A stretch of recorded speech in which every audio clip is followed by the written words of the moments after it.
Creo que la doctora Colín pues ya nos ayudó bastante avanzando en todos los datos históricos, y Jorge pues creo que ha puesto muchos puntos, ahora sí cuando dicen los puntos sobre las IES. Y a nosotros, yo creo que acá viene el contador, los dos venimos de Coyotepec, y vamos a ponerles un ejemplo de un pueblo originario que finalmente creo que a través de toda su historia, de lo que hasta en estos días sigue sufriendo. Entonces miren, bueno, pasamos a la siguiente, por favor.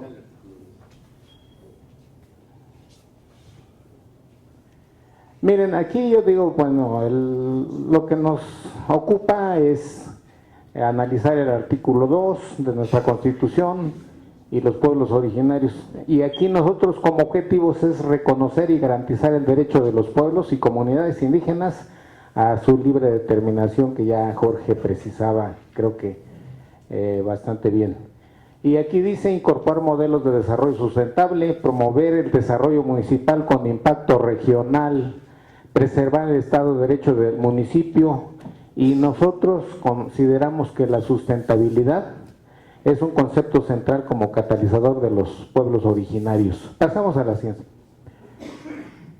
Bueno, aquí yo ya no quisiera detenerme mucho, ya lo mencionaron bastantes ponentes, pero pues sí es bueno que digamos que su composición es pluricultural y que se sustenta en los pueblos indígenas. Ahí, o sea, creo que hay que precisar bien. Entonces aquí yo decía que una nación pluricultural sustentado en sus pueblos y vinculado con su cosmovisión. O sea, si nos damos cuenta, analícenle bien y van a ver que independientemente de la afiliación que tengamos, náhuatl, chol, huichol, cora, tepehuano, inclusive apache o sea, la cosmovisión es un punto de vinculación. O sea, no hay pelea, no nos confrontamos, no nada, nos une. Entonces creo que tenemos muchos puntos en común, que como pueblos pluriculturales podemos unirnos, ya empezar a desechar eso de que como que nos queremos dividir. Inclusive esa pluriculturalidad creo que nos hermana, porque pues nos enriquece culturalmente, ¿sí? Entonces ahí dice conciencia de su identidad, son comunidades integrantes de un pueblo indígena, aquellos que formen una unidad social. Y aquí yo difiero un poquito de muchos ponentes. Mencionan de que indígena propiamente debo tener la lengua, no sé, hasta el vestuario, usar huaraches y todos esos aspectos. Y si se dan cuenta, ahorita van a ver, a la siguiente por favor, aquí vean ustedes, o sea, si nos vamos a hacer un resumen de lo que dijo la doctora Lilia, pues ahí está el resumen, ¿no? En el la primera figura, lado derecho o izquierdo para ustedes, como lo ven ahí, ustedes pueden verlo, ahí están todas las peregrinaciones de los mexicas aztecas. Fíjense que el número 2, doctora Lilia, yo que no sé si está de acuerdo, fue la dualidad, es una característica casi de todos los pueblos mesoamericanos. El 2, fíjense que hasta en su origen, decimos, no oí usar la palabra azteca, creo que usted sí la mencionó, pero aquí viene una parte bien interesante, vean, Aztlán, azteca, mexica, Mezcaltitlán, y no sé si está por ahí la compañera de Huichol. Yo viví en Nayarit y fui a ver a Mezcaltitlán, donde se supone que es el ombligo de la cultura mexica, y Aztlán, que en realidad no se le encuentra el lugar exacto, pero que de alguna manera viene el azteca. Entonces esas peregrinaciones que venían a buscar ese lugar que su cosmovisión los traía, porque ya dijimos, no eran dioses, era una cosmovisión, los traía. Entonces era un pueblo mexica azteca. Vean la dualidad nuevamente, mexica azteca.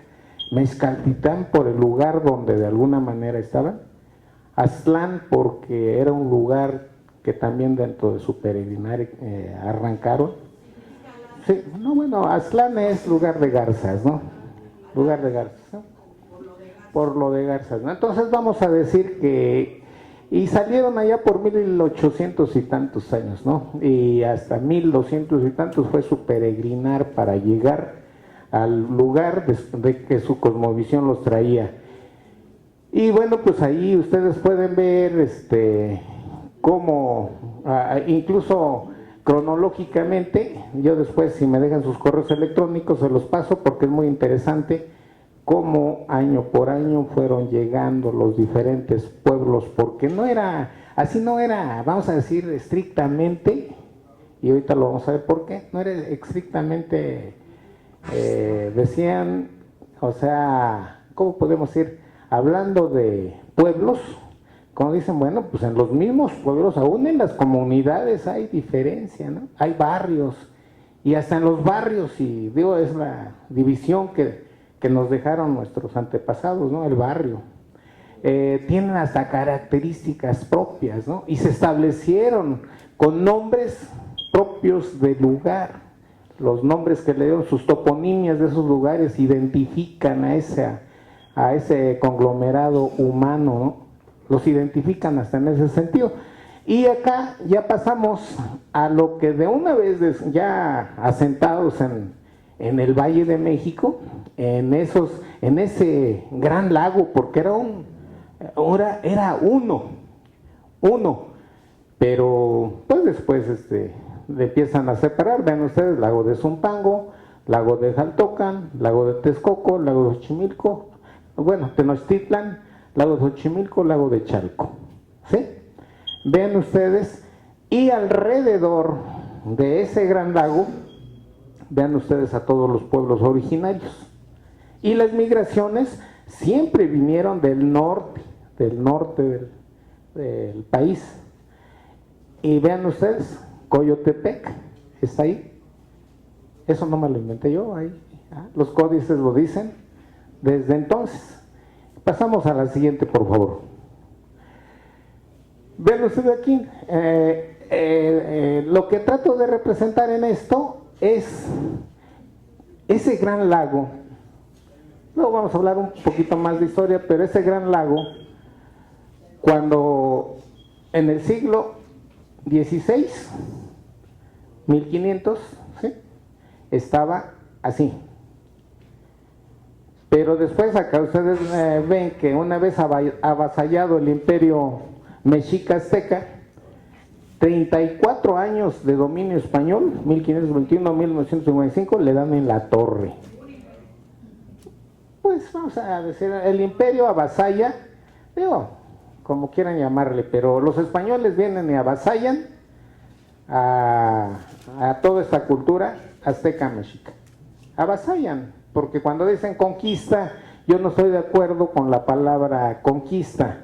Normalmente si yo quiero cortejar a una mujer, pues yo la conquisto, o si ella me quiere cortejar a mí, pues ella me conquista. Ese es un principio básico, ¿no? Entonces no nos conquistaron, nos avasallaron. Entonces ven ustedes, una vez, 34 años después eso sucede, año de 1824, el Gran Lago se empezaba a dividir. Hasta 1929, vean cómo queda. Pero ese puntito, ese círculo que aparece, vean ustedes, eso era en 1824, esa era la Ciudad de México. En 1929, el círculo, esa era la Ciudad de México. En el 41, vean cómo se va secando el lago y ahora cómo va creciendo la ciudad. Total, ustedes pueden ver, y para no alargarnos mucho, vámonos al año 2000. Los lagos se acabaron. Y con el aeropuerto, el nuevo aeropuerto, pues definitivamente 100% acabado, ¿no? Seguimos adelante, por favor. Aquí viene, miren, nos regresamos otra vez en el tiempo. una vez establecidos ese pueblo mexica azteca, esa era su configuración política, ¿sí? Ellos usaban un término que se llama Altepetl, que es ciudad, ¿sí? Pero conservando todo ese conglomerado humano, vamos a ir con cierta característica de homogeneidad. Entonces, allá, si ustedes ven, dice Altepetl, Cuautitlán, Altepetl, Texcoco, Altepetl, Coyoacán. Eso era la división política del imperio mexica azteca. Así estaban. Y ustedes vayan a Coyoacán y van a ver que esa es la configuración. Vayan ustedes a la parte de Texcoco y esa es su configuración.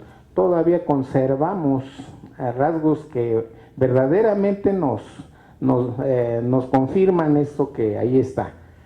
Pero no quisiera entrarle en el campo de la doctora Lilia porque igual creo que pues vamos a tener broncas. Entonces nos vamos a lo que yo les dije de ya pueblos originarios. Ya vieron ustedes, no lo cambies todavía, ya vieron ustedes dónde estaba situado Coyotepec.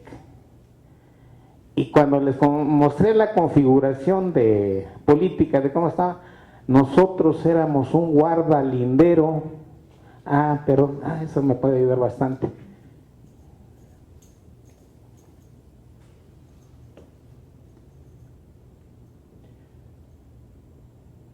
Sí, miren, nosotros éramos un guardalindero del señorío o de la ciudad de Cuautitlán. Ven ustedes, nosotros estábamos aquí.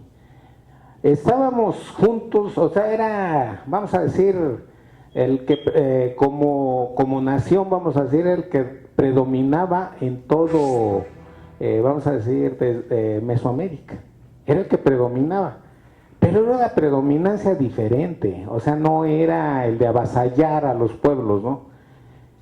O sea, había fronteras. De aquí para acá, empezaba la frontera con el pueblo otomí, ¿sí? Si ustedes ven toda la parte esta de la sierra que va para Toluca, ya era el territorio otomí. Pero esto era el territorio azteca y Coyotepec estaba ahí. Como ya estábamos avasallados, ¿qué sucedió? Pues que ellos rompieron con todo ese equilibrio que de alguna manera el pueblo azteca había alcanzado. Eran buenos ingenieros, tenían todas esas virtudes. Habían construido, leamos los códices, habían construido una ciudad con toda la tecnología hidráulica que se puede imaginar para ese tiempo. Los mismos europeos creo que quedan admirados el equilibrio que se tenía. El acueducto de Guadalupe es prehispánico, el acueducto de Chapultepec es prehispánico, el acueducto de Tlalpan es prehispánico. O sea, vean ustedes cómo habían alcanzado para dotarse de agua dulce, porque aunque todas las corrientes bajaban hacia el valle, a la hora que llegaban al lago, pues se hacían salobres por el carácter salobre del lago de Texcoco, pero ellos se proveían de acueductos Pero les digo, los españoles rompen con todo ese equilibrio. ¿Y qué sucede?